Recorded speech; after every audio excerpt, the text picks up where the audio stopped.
E alla fine è arrivato un 2-2, un pareggio tra Napoli e Roma che in realtà io non so se accontenti entrambe. Per come la vedo io è difficile chiedere di più alla squadra di Conte, in un momento già di totale emergenza, aggiungici l'assenza di McTominay in mezzo al campo, di Juan Jesus dietro, e poi nella partita stessa ti trovi a rincorrere ben due volte. Ecco, io credo che tante altre squadre potevano disunirsi, allungarsi e proprio in qualche modo perdersi. Ecco, il Napoli di Conte, bisogna dirlo, in questa stagione davvero strana. Non mi viene in mente un altro aggettivo, no? Una stagione strana per tutte queste assenze. Comunque, ecco, possiamo dire che non si disunisce, non si sfalda. Questo comunque non è poco, perché oggi una sconfitta alla Maradona poteva davvero, non dico compromettere la stagione, ma metterla a serio rischio, cioè a rischio Champions, parlando proprio strettamente del risultato oh mamma, del risultato sportivo. E la corsa Champions è l'obiettivo anche della Roma, e secondo me per loro invece è un po' un'occasione persa, perché vincere oggi significava metterti a punto, no? Alla stessa altezza del Napoli, mettere un pochettino, un bel po' mettere dei punti di distanza con la Juventus, e iniziare un po', no? A sederti proprio al tavolo, no? E a mostrare i muscoli. Ma non ha giocato una brutta gara la Roma, che sia chiaro, non ha giocato una brutta gara. Però dico, secondo me può esserci quel senso di insoddisfazione perché vai due volte avanti e non riesci, anzi per inerzia nel finale dopo il 2-2 quasi il Napoli ci prova in qualche modo. Secondo me è mancato più forse qualche singolo, e devo dirlo perché poi bisogna dare dei giocatori che consideriamo forti.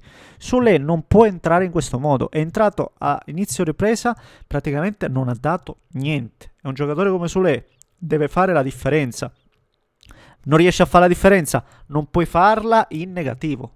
Ecco, non la fai in positivo, ma non puoi farla in negativo, che è quello che è accaduto questa sera. Ne parliamo, ovviamente, e come se lo facciamo. Prima, come al solito, vi voglio invitare a spolliciare per soddisfare l'amico algoritmo. Iscrivetevi se volete seguire i prossimi contenuti, e vi ringrazio perché siete stati gentilissimi. Sto ricevendo tanti commenti, per lo più di apertura, di dialogo, che è la cosa più importante.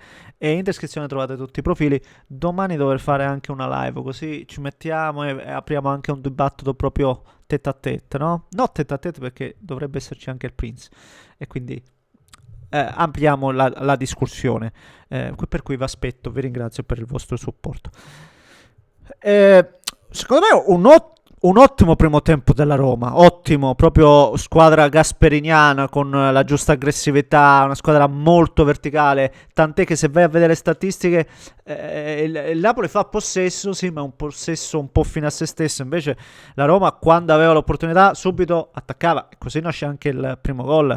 Arrivi con facilità in porta con un paio di passaggi, attaccano bene gli spazi, e poi c'è Malen, ragazzi. Malen ormai quasi non fa testo, questo qua in 5 partite 5 gol, personalità, movimenti che abbiamo più volte rimarcato, anche oggi sa attaccare alla profondità. Io ribadisco, gli riconoscevo questi guizzi, il fatto di essere uno che non è facile da marcare.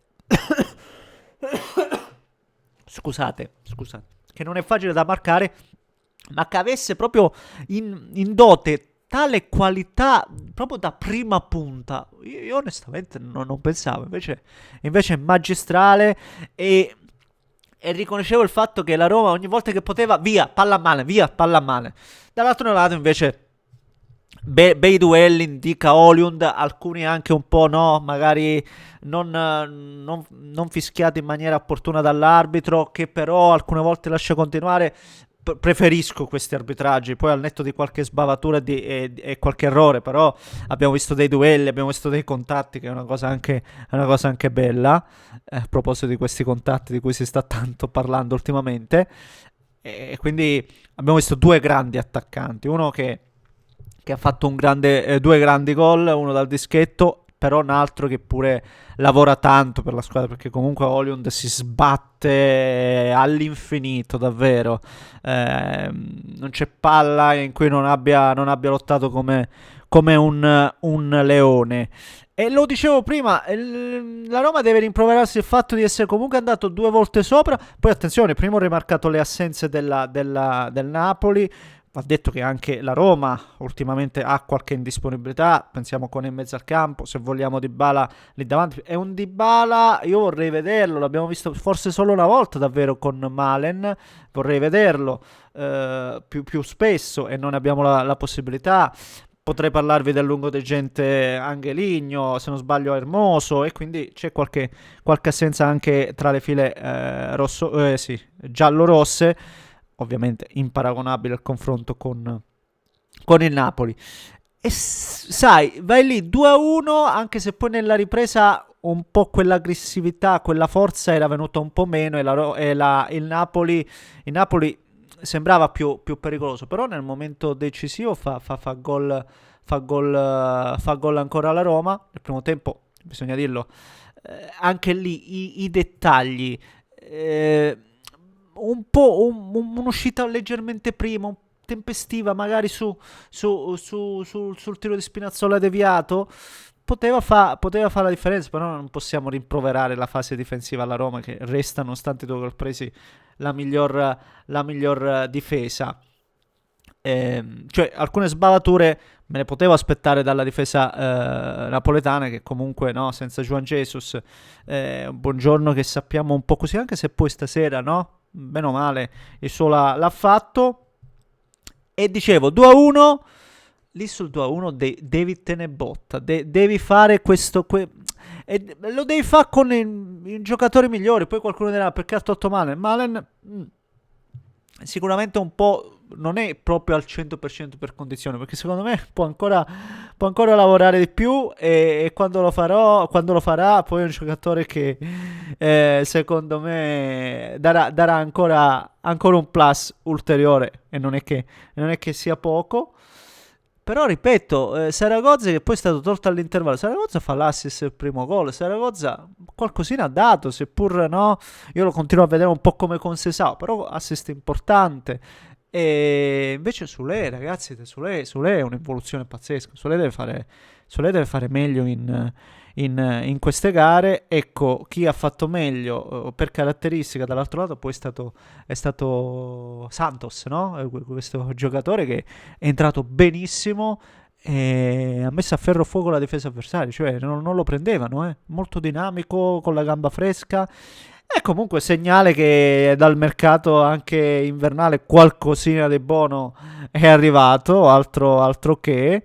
E il Napoli, ribadisco, il Napoli oggi comunque porta a casa un punto che secondo me è più importante per il Napoli, questo punto. Io la penso così, perché in questo momento, in questa situazione qua, contro comunque una Roma buona, va detto, non era semplice, e invece si tiene questo terzo posto al momento, con le unghie e coi denti, la squadra di Conte. Ripeto, belle giocate nel finale di Santos. Trova sempre dell'imprevedibilità Antonio Conte dai suoi giocatori. Poi è rientrato Gilmour, quindi quello che fa un po' strano è che Lukaku non abbia avuto neanche 10 minuti oggi, però l'avevamo visto che non era nelle condizioni, è inutile tirare troppo la corda. E questo è. Ribadisco, per me è un punto che va meglio per il Napoli piuttosto che per la Roma. Però voglio sentire la vostra, perché io lo dico, lo penso, ma voglio sentire l'animo dei tifosi invece, come la valutate voi. Va bene? Signori miei, fatemi sapere cosa ne pensate voi, commentate la carta, se volete iscrivetevi. Un grande abbraccio da Neschi.